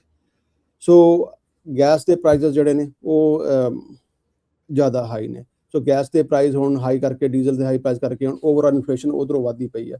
ਟੈਰਿਫ ਦੀ ਜਿਹੜੀ ਅਨਸਰਟਨਟੀ ਇਹ ਵੱਧਦੀ ਪਈ ਹੈ। ਸੋ ਮੈਂ ਜਿੱਦਾਂ ਕਿ ਗੱਲ ਕੀਤੀ ਕਿ ਔਰ ਅਨਐਮਪਲੋਇਮੈਂਟ ਐਵਰੀ ਸਿੰਗਲ ਮੰਥ, ਚਾਹੇ ਉਹ ਟੈਕਸ ਸੈਕਟਰ ਹੈ ਚਾਹੇ ਉਹ ਮਲਟੀਪਲ ਸੈਕਟਰ ਦੇ ਵਿੱਚ ਵੱਧਦੀ ਜਾਂਦੀ ਪਈ ਹੈ। ਸੋ ਆਪਣੇ ਆਪ ਨੂੰ ਸੇਵ ਕਰਨ ਵਾਸਤੇ 3 ਤੋਂ 6 ਮਹੀਨੇ ਜਿਹੜੇ ਤੁਹਾਡੇ ਖਰਚ ਨੇ ਉਹਦੇ ਰਿਜ਼ਰਵਸ ਰੱਖੋ। ਜੇ ਕਿਸੇ ਟਾਈਮ ਤੇ ਕੋਈ ਬਿਜ਼ਨਸ 'ਚ ਅਨਸਰਟਨਟੀ ਆਉਂਦੀ ਹੈ ਜਾਂ ਤੁਹਾਡੇ ਘਰਾਂ ਦੇ ਵਿੱਚ ਜੌਬ ਚਲੀ ਜਾਂਦੀ ਹੈ, ਐਟਲੀਸਟ ਸਾਡੇ ਕੋਲ 3 ਤੋਂ 6 ਮਹੀਨੇ ਦੇ ਰਿਜ਼ਰਵਸ ਹੋਣ। ਜਿੰਨੇ ਸਾਡੇ ਕੋਲ ਵੱਡੇ ਰਿਜ਼ਰਵ ਹੋਣਗੇ ਉਨੇ ਆਪਾਂ ਕੰਫਰਟੇਬਲ ਹੋਣਗੇ। ਸੋ ਲੌਂਗ ਟਰਮ ਦੇ ਇਨਵੈਸਟਮੈਂਟ 'ਚ ਇਹ ਆਪਾਂ ਦੇਖੇ ਜਾਏ ਕਿ ਜਿਹੜੇ ਪੋਜ਼ੀਟਿਵ, ਜਿਹਦਾ ਆਪਾਂ 3 ਕਿਹਾ ਕਿ ਜਿੰਨੇ ਵੀ ਸਾਡੇ ਕੋਲ ਪੈਸੇ ਨੇ ਉਹਨੂੰ ਤਿੰਨ ਤਰੀਕਿਆਂ ਨਾਲ ਡਿਵਾਈਡ ਕੀਤਾ ਜਾਏ। ਵਨ ਇਜ਼ ਹਾਈ ਰਿਸਕ, ਜਿਹਦੇ ਤੁਸੀਂ ਸਟਾਕ ਕਹਿੰਦੇ ਹੋ, of course high risk high reward ਹੈ। ਲਿਕੁਇਡ ਤੇ ਆਪਾਂ ਜਿੰਨਾ ਰੱਖ ਸਕਦੇ ਹਾਂ 1/3, ਨਹੀਂ ਤੇ ਘੱਟੋ ਘੱਟ 6 ਮਹੀਨੇ ਦਾ ਰਿਜ਼ਰਵ ਤੇ ਰੱਖੀਏ। ਔਰ ਜਿਹੜੇ ਪੋਜ਼ੀਟਿਵ ਐਸਟਮ ਆਉਂਦੇ ਪਏ ਨੇ ਇਹਦੇ ਟ੍ਰੈਜਰੀ ਦੇ, ਉਹਦੇ ਉੱਤੇ ਆਪਾਂ ਇਨਵੈਸਟ ਕਰੀਏ। ਤੇ ਬਾਕੀ ਜਿਹੜਾ ਵੀ ਨੈਗੇਟਿਵ ਜਿਹੜੇ in good money going after bad, ਜਿਹੜਾ ਤੁਹਾਡਾ ਨੈਗੇਟਿਵ ਇੰਪੈਕਟ ਪੈਂਦਾ ਖਾਸ ਕਰਕੇ ਕਰਜ਼ੇ ਦਾ, ਚਾਹੇ ਤੁਹਾਡਾ ਬਿਜ਼ਨਸ ਡੈਟ ਹੈ ਚਾਹੇ ਤੁਹਾਡਾ ਪਰਸਨਲ ਡੈਟ ਹੈ, ਉਹਨੂੰ ਆਪਾਂ ਐਲੀਮੀਨੇਟ ਕਰੀਏ। ਬਿਜ਼ਨਸ ਨੂੰ ਜਾਂ ਓਵਰਆਲ ਮਾਰਕੀਟ ਨੂੰ ਪ੍ਰੈਡਿਕਟ ਕਰਨਾ ਕਾਫੀ ਔਖਾ ਹੈ। ਔਰ ਜਿਹੜਾ ਵੀ ਅੱਜ ਕੋਈ ਕਹਿੰਦਾ ਇਟਸ ਵੈਰੀ ਇੰਪੋਸੀਬਲ ਕਿ 2 3 4 ਮਹੀਨੇ ਨੂੰ ਇਸ ਮਾਰਕੀਟ ਦੇ ਵਿੱਚ ਕੀ ਬਣਨਾ। ਪਰ ਆਪਣਾ ਕੈਸ਼ ਫਲੋ ਸੋਲਿਡ ਰੱਖਣ ਵਾਸਤੇ ਔਰ ਆਪਣੀ ਓਵਰਆਲ ਸਿਚੁਏਸ਼ਨ ਬੈਟਰ ਰੱਖਣ ਵਾਸਤੇ ਆਈ ਥਿੰਕ ਥੋੜਾ ਜਿਹਾ ਵਿਜੀਲੈਂਟ ਰਹੀਏ। ਔਰ ਬਾਕੀ ਹਰ ਵੀ ਹਫਤੇ ਹੀ ਪ੍ਰੋਗਰਾਮ ਕਵਰ ਕਰਦੇ ਰਹਾਂਗੇ। ਜੇ ਕਿਸੇ ਦੇ ਕੋਈ ਖਾਸ ਕੁਐਸਚਨ ਨੇ ਅਬਾਊਟ ਸਮ ਸਪੈਸੀਫਿਕ ਇਨਵੈਸਟਮੈਂਟਸ ਕੀ ਕਰਨਾ ਚਾਹੀਦਾ ਨਾ, ਉਹ ਆਪਾਂ ਲੈ ਸਕਦੇ ਹਾਂ ਆਉਣ ਵਾਲੇ ਟਾਈਮ ਦੇ ਵਿੱਚ। ਪਰ in right now things are little dicey. ਔਰ ਜਿਹੜੀ ਆ ਵਾਰ ਹੈ ਆਲਮੋਸਟ 6 ਮਹੀਨੇ ਹੋ ਗਏ ਨੇ ਔਰ ਇਸ ਟਾਈਮ ਵੀ ਕੋਈ ਦਾ ਨਜ਼ਰ ਨਹੀਂ ਆ ਰਿਹਾ। ਸੋ ਥੋੜਾ ਜਿਹਾ ਆਪਾਂ ਨੂੰ ਜ਼ਿਆਦਾ ਸੇਫ ਚੱਲਣਾ ਪੈਣਾ। ਪਰ ਇਹ ਤਾਂ ਕਹਿੰਦੇ ਵੀ ਅਸੀਂ ਇਕਨੋਮਿਕ ਡੀ-ਡੇ ਕਰਨ ਲੱਗੇ ਇਰਾਨ ਦੇ ਉੱਤੇ, ਹੋਰ ਸੈਂਕਸ਼ਨਾਂ ਜਿਹੜੀਆਂ ਉਹ ਲਾ ਦੇਣੀਆਂ। ਅੱਜ ਜਦੋਂ ਆਪਾਂ ਖਬਰਾਂ ਕਰ ਰਹੇ ਸੀਗੇ, ਉਹਨਾਂ ਦਾ ਜਿਹੜਾ ਰਿਆਲ ਆ ਉਹ 2 ਮਿਲੀਅਨ $1 ਦੇ ਮੁਕਾਬਲੇ ਜਿਹੜਾ ਹੋ ਗਿਆ। Does it mean anything? It does mean because ਦੇਖੋ ਇਕਨੋਮੀ ਤੇ ਚੋਕ ਹੋਣੀ ਹੈ। ਪਰ ਪ੍ਰੋਬਲਮ ਇਹ ਹੈ ਕਿ ਜਿਹੜੀ ਕੰਟਰੀ ਨਾ ਜਿਹੜੀ ਜੇ ਪਰਟੀਕੂਲਰ ਰਜੀਮ ਨੂੰ ਇਹ ਟਾਰਗੇਟ ਕਰਦੇ ਪਏ ਨੇ, ਜੇ ਉਹ ਟੋਟਲੀ ਨੈਗੋਸ਼ੀਏਟ ਕਰਕੇ ਕਹਿੰਦੇ ਕਿ ਹਾਂ ਅਸੀਂ ਤੁਹਾਡੇ ਪੈਰਾਂ ਜਾ ਕੇ ਬਹਿ ਜਾਂਦੇ ਆ, ਉਹਨਾਂ ਦੀ ਐਗਜ਼ਿਸਟੈਂਸ਼ੀਅਲ ਥ੍ਰੈਟ ਹੈ। ਕਿਉਂਕਿ ਜੇ ਉਹ ਜਿਹੜੀ ਗਵਰਨਮੈਂਟ ਹੈ, ਜਿਹੜੀ ਰਜੀਮ ਹੈ, ਜਿਹੜੀ ਡਿਕਟੇਟਰ, ਜੇ ਇਹਨੂੰ ਕਹਿੰਦੇ ਕਿ ਡਿਕਟੇਟਰੀਅਲ ਰਜੀਮ ਹੈਗੀ ਹੈ, ਸੋ ਜੇ ਉਹ ਪੈਰਾਂ ਜਾ ਕੇ ਬਹਿ ਗਈਆਂ, ਡਰ ਗਈ, ਤੇ ਦੈਟ ਮੀਨਸ ਓਵਰਆਲ ਉਹਨਾਂ ਦੇ ਮਰ ਜਾਣਾ। ਦੇ ਡੋਂਟ ਹੈਵ ਕਿੱਥੇ ਜਾਣਗੇ। So I don't think they are going to give up. ਪਰ ਉੱਥੇ ਇੱਕ ਕਾਊਂਟਰ ਆਰਗੂਮੈਂਟ ਇਹ ਆ ਵੀ ਹੁਣ ਜਿਹੜਾ ਉਹ ਤੇਲ ਆ ਉਹ ਚੀਨ ਦੀ ਕਰੰਸੀ ਦੇ ਵਿੱਚ ਵੀ ਵੇਚਣ ਲੱਗੇ ਹੋਏ ਆ ਉਹਨਾਂ ਦੇ। ਉਹ ਹੁਣ ਟੋਟਲੀ ਜਿਹੜੇ ਅਮਰੀਕਨ ਬੈਂਕਿੰਗ ਸਿਸਟਮ ਉਹ ਤੋਂ ਬਾਹਰੋਂ ਦੀ ਆਪਰੇਟ ਜਿਹੜਾ ਉਹ ਕਰ ਰਹੇ ਆ। ਈਵਨ ਰਸ਼ੀਆ ਨੂੰ ਸਵਿਫਟ ਚੋਂ ਬਾਹਰ ਕੱਢਣ ਤੋਂ ਬਾਅਦ ਚ ਵੀ ਰਸ਼ੀਆ ਜਿਹੜਾ ਉਹ ਸਰਵਾਈਵ ਇਹ ਕਰ ਰਿਹਾ ਆ। ਕੀ ਇਹ ਯੂਐਸ ਦਾ ਪੈਟਰੋ ਡਾਲਰ ਦੀ ਹਾਰ ਵੱਲ ਨੂੰ ਆ ਗੱਲ, ਜਾਂ ਇਹਦੀ ਕਮਜ਼ੋਰੀ ਦੀ ਇਹ ਨਿਸ਼ਾਨੀ ਕੀ? ਮਤਲਬ ਇਹ ਓਵਰਆਲ ਪਿਕਚਰ ਕੀ ਬਣ ਰਹੀ ਹੈ? ਇਹ ਪਿਕਚਰ ਤੇ ਕਾਫੀ ਅਨਫੋਰਚੂਨੇਟ ਬਣਦੀ ਪਈ ਹੈ। ਕਿਉਂਕਿ ਡੈਫੀਨਿਟਲੀ ਚਾਹੇ ਉਹ ਰਸ਼ੀਆ ਨੇ ਪਹਿਲਾਂ ਰੁਪੀ 'ਚ ਵੀ ਤੇਲ ਵੇਚਿਆ, ਵੌਨ 'ਚ ਵੇਚਿਆ, ਅੱਜ ਵੀ ਵੌਨ 'ਚ ਵੇਚਦਾ ਪਿਆ, ਇਹ ਈਰਾਨ ਵੀ ਵੌਨ 'ਚ ਵੇਚਦਾ ਪਿਆ। ਔਰ ਜਿੱਦਾਂ ਹੁਣ ਉਹਨੂੰ ਬੁਲੀ ਕਰਨ ਦੀ ਕੋਸ਼ਿਸ਼ ਕਰਦੇ ਪਏ ਨੇ ਕਿ ਹਾਂ ਵੀ ਚਾਈਨਾ ਕੋਆਪਰੇਟ ਕਰੇ, ਉਹਨਾਂ ਦਾ ਇਕਨੋਮਿਕ ਡੀ-ਡੇ ਆ ਜਾਏਗਾ। ਇਕਨੋਮਿਕ ਡੀ-ਡੇ ਆਉਣ ਵਾਸਤੇ ਚਾਈਨਾ ਦੇ ਬਿਕੋਜ਼ 90% ਜਿਹੜਾ ਤੇਲ ਆ, એનર્ਜੀ ਆ, ਉਹ ਈਰਾਨ ਤੋਂ ਆਉਂਦੀ ਹੈ ਚਾਈਨਾ ਦੀ। ਜਿੰਨਾ ਚਿਰ ਚਾਈਨਾ ਕੋਆਪਰੇਟ ਨਹੀਂ ਕਰਦਾ, ਐਂਡ ਚਾਈਨਾ ਕੋਆਪਰੇਟ ਕਰਨਾ ਉਹਨਾਂ ਵਾਸਤੇ ਪੋਸੀਬਲ ਵੀ ਨਹੀਂ ਹੈਗਾ, ਬਿਕੋਜ਼ ਉਹ ਇੰਨੀ એનર્ਜੀ ਕਿੱਥੋਂ ਲੈ ਕੇ ਆਉਣਗੇ। ਸੋ ਯੂਐਸ ਕੋ ਤਾਂ ਉਹਨਾਂ ਲੈਣਾ ਨਹੀਂ। ਸੋ ਆਈ ਥਿੰਕ ਓਵਰਆਲ ਇਹ ਫਿਰ ਜਿਹੜੀ ਇੱਕ ਗੱਲ ਹੈ ਕਿ ਐਵਰੀ ਡੇ, ਪਿਛਲੇ ਕੱਲ ਕਹਿਤਾ ਕਿ ਜਿਹੜੀ ਹਾਰਮੂਜ਼, ਸਟੇਟ ਆਫ ਹਾਰਮੂਜ਼ ਆ, ਯੂਐਸ ਟੈਰੀਟਰੀ ਹੈ, ਆਪਾਂ ਉਹਨਾਂ ਨੂੰ ਕੋਲੈਪਸ ਕਰ ਦੇਣਾ, ਆਪਾਂ ਖਤਮ ਕਰ ਦੇਣਾ। ਉਹ ਟਵਿੱਟਰ ਤੇ ਹੀ ਹੈ ਅਜੇ ਤਾਂ। ਐਗਜ਼ੈਕਟਲੀ। ਸੋ ਜੇ ਟਵਿੱਟਰ ਤੇ ਅਨਾਉਂਸ ਕਰਨਾ ਹੀ ਤੇ ਪਹਿਲੇ ਦਿਨ ਹੀ ਕਰ ਦਿੰਦੇ ਜਿੱਦਣ ਮਾਰਕੀਟ ਸ਼ੁਰੂ ਹੋਈ ਸੀ। ਸੋ ਇਹਨਾਂ ਬਿਆਨਾਂ ਉੱਤੇ ਔਰ ਇਹਨਾਂ ਟਵੀਟਸ ਦੇ ਉੱਤੇ ਆਈ ਥਿੰਕ ਆਪਾਂ ਨਾ ਧਿਆਨ ਦਈਏ, ਕਿਉਂਕਿ ਇਹ ਸਿਰਫ ਜਿੱਦਾਂ ਕਿ ਕਿਹਾ ਕਿ ਮਾਰਕੀਟ ਮੈਨੀਪੂਲੇਸ਼ਨ ਵਾਸਤੇ ਹੋ ਰਿਹਾ। ਹੋਰ ਇਹਦਾ ਕੋਈ ਵੀ ਇਸ ਟਾਈਮ ਮੇਨ ਜਿਹੜਾ ਏਜੰਡਾ ਮਾਰਕੀਟ ਮੈਨੀਪੂਲੇਸ਼ਨ ਹੈ, ਜਿਹਦੇ 'ਚ ਕੁਛ ਆਪ ਪ੍ਰੈਜ਼ੀਡੈਂਟ, ਉਹਨਾਂ ਦੇ ਜਿਹੜੇ ਆਪਣੇ ਲਾਗੜਾ ਇਨਰ ਸਰਕਲ ਹੈ, ਉਹੀ ਅਮੀਰ ਹੁੰਦਾ ਪਿਆ, ਹੋਰ ਕੋਈ ਨਹੀਂ ਹੁੰਦਾ ਪਿਆ। ਜਿੱਦਾਂ ਅੱਗੇ ਵੀ ਆਪਾਂ ਆਫ ਗੱਲ ਕਰਦੇ ਪਏ ਹਾਂ ਕਿ 160 ਬਿਲੀਅਨ ਦਾ ਜਿਹੜਾ ਟੈਰਿਫ ਵਾਪਸ ਕੀਤਾ ਗਿਆ, ਉਹ 'ਚ ਲੋਕਾਂ ਨੂੰ ਕੀ ਮਿਲਣਾ। ਸੋ ਉਹ ਕੰਪਨੀਆਂ ਦੇ ਮੁਨਾਫੇ 'ਚ ਰਹਿ ਗਈਆਂ ਬਹੁਤ ਜ਼ਿਆਦਾ। ਐਗਜ਼ੈਕਟਲੀ ਕੰਜ਼ਿਊਮਰ ਕੋ ਪ੍ਰਾਈਸ ਵਧਾ ਕੇ ਲਏ, ਉਧਰੋਂ ਹੁਣ ਉਹਨਾਂ ਨੂੰ ਵਾਪਸ ਮਿਲ ਰਹੇ ਆ। ਕੰਜ਼ਿਊਮਰ ਤਾਂ ਦੋਨੋਂ ਪਾਸੋਂ ਠੱਗ ਹੋ ਗਿਆ। ਐਗਜ਼ੈਕਟਲੀ ਇਹ ਹਰ ਪਾਸੇ exactly that is the problem. So ਹਰ ਪਰ ਇਹ ਬੰਦੇ ਕਹਿੰਦੇ ਨੇ ਕਲਾਸ ਐਕਸ਼ਨ ਲਾਸੂਟ ਵੀ ਹੋਣ ਲੱਗੇ ਹੋਏ ਆ ਨਿਰਮਲ ਕਲਾਸ ਜੀ। ਐਕਸ਼ਨ ਲਾਸੂਟ ਹੋਣ ਲੱਗੀ, ਪਰ ਫਿਰ ਵੀ ਇੱਕ ਇਸ ਲੈਵਲ ਦੇ ਉੱਤੇ, ਕਿਉਂਕਿ ਜਿੱਦਾਂ ਉਹਨਾਂ ਨੇ ਪ੍ਰਾਈਸ ਵਧਾਇਆ, ਫਾਰ ਐਗਜ਼ਾਮਪਲ ਤੁਸੀਂ ਵਾਲਮਾਰਟ ਤੋਂ ਜਾਂ ਕਾਸਕੋ ਤੋਂ ਪ੍ਰਾਈਸ ਜਾ ਕੇ ਗੌਜਿੰਗ ਚੀਜ਼ ਲੈ ਕਰਤੀ ਕੇ ਆਓ, ਬਹੁਤ। ਉਹ ਕਿਸ ਲੈਵਲ ਤੇ, ਹਰ ਲੈਵਲ ਤੇ ਹੁਣ ਕਿਸੇ ਦਾ 3 ਸੈਂਟ ਨੇ, ਕਿਸੇ ਦੇ 40 ਸੈਂਟ ਨੇ, ਉਹਨੂੰ ਪੈਸੇ ਨੂੰ ਹਰ ਥਾਂ ਵਾਪਸ ਪਹੁੰਚਾਉਣਾ is going to be a challenge. So I don't think it's going to be easy. ਔਰ ਜਿਹੜੀ ਵੱਡੀਆਂ ਕਾਰਪੋਰੇਸ਼ਨਸ ਨੇ, they are in bed with administration and supreme court. So ਚਲੋ ਉਮੀਦ ਕੀਤੀ ਜਾਏ, ਕਰਨੀ ਚਾਹੀਦੀ ਕਿ ਲੋਕਾਂ ਨੂੰ ਪੈਸੇ ਮਿਲ, ਰਾਹਤ ਮਿਲੇ, ਪਰ ਇਟ ਇਜ਼ ਵੈਰੀ ਹਾਈਲੀ ਅਨਲਾਈਕਲੀ। ਜੀ, ਧੰਨਵਾਦ ਅੱਜ ਦੇ ਪ੍ਰੋਗਰਾਮ ਦੇ ਲਈ ਨਿਰਮਲ ਮਾਨ ਜੀ। ਅਗਲੀ ਵਾਰੀ ਫਿਰ ਕਰਦੇ ਹਾਂ ਗੱਲਬਾਤ, ਹੋਰ ਇਕੋਨਮੀ ਦੇ ਵਿੱਚ ਕੀ ਚਰਚਾਵਾਂ ਜਿਹੜੀਆਂ ਉਹ ਚੱਲ ਰਹੀਆਂ ਆ, ਕਿ ਵਾਕਈ ਇੰਟਰਸਟ ਰੇਟ ਘੱਟ ਵੱਧ ਜਾਣਗੇ, ਕੀ ਹੋਊਗਾ, ਉਹਦੇ ਬਾਰੇ ਵੀ ਆਪਾਂ ਚਰਚਾ ਜਿਹੜੀ ਆਉਂਦੇ ਦਿਨਾਂ ਦੇ ਵਿੱਚ ਫਿਰ ਅਗਲੇ ਪ੍ਰੋਗਰਾਮ 'ਚ ਜਿਹੜੀ ਉਹ ਕਰਾਂਗੇ। ਸ਼ੁਕਰੀਆ, ਮਿਹਰਬਾਨੀ ਨਿਰਮਲ ਮਾਨ ਜੀ, ਸਤਿ ਸ਼੍ਰੀ ਅਕਾਲ। ਸਤਿ ਸ਼੍ਰੀ ਅਕਾਲ ਜੀ, ਥੈਂਕਸ ਫॉर ਹੈਵਿੰਗ।